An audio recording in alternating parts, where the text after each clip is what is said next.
If you remember when Bibles were like this in homes and in churches, every church had a Bible like this. Every Christian family had a Bible like this, and they put their family genealogy, the weddings, and baptisms and burials. It was all put inside the Bible, and you passed it down generation to generation.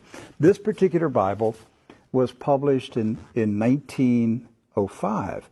Now, the reason I brought it out is that I want to show a map that's in this Bible. Now, mind you, the Scofield Bible was not published until 1913. Right. And I have in my office an original 1913 Scofield, which was the introduction of the Zionist Masonic heresies about a future state of Israel and separating the church from Israel and all of that rapture stuff. That's where it came from.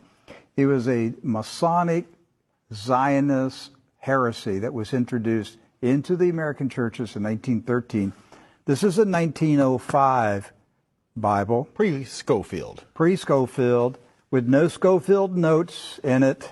So, you open it up, and this is on page 13. I mean, this thing's big. I want to show you. Here is a map of the Holy Land. And it says, what?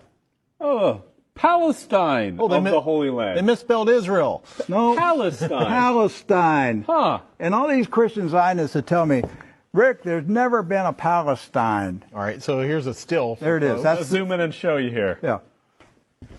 So, yeah, you hear these people like John Hagee, there's never been a Palestine.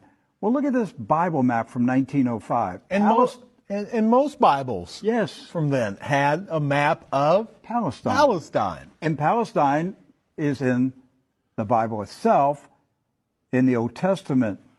So we're showing you this just because I'm trying to break through the propaganda, the confusion, the lies that the Zionists have implanted in millions of minds of Christians in America, and told them there's never been a place called Palestine.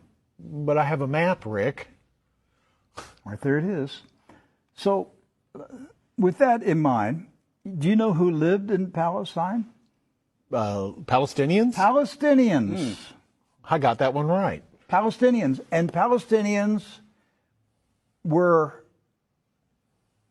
Jewish, Christian, and Muslim.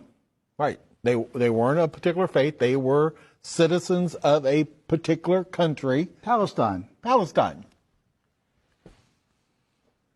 They were all Palestinians. Yes. Jesus was a Palestinian. Look at this.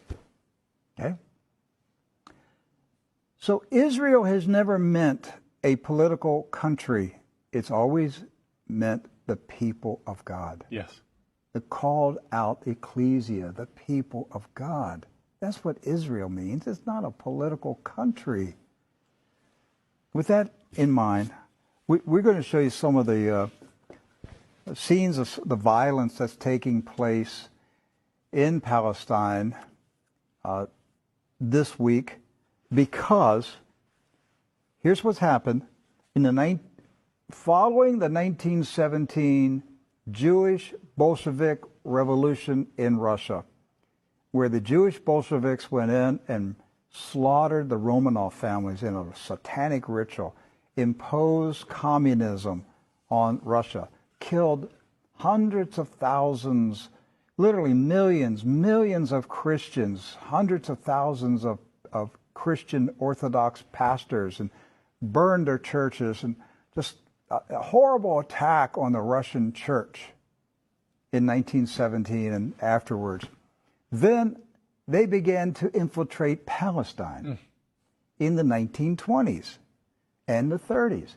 In the 1930s, there was a congressman in Texas, Lyndon B. Johnson, and he was smuggling guns and rockets and grenades from Texas to Palestine, putting them in the hands of the Jewish communist terrorists that were infiltrating Palestine. There was no Israel, no state of Israel. It was Palestine. And they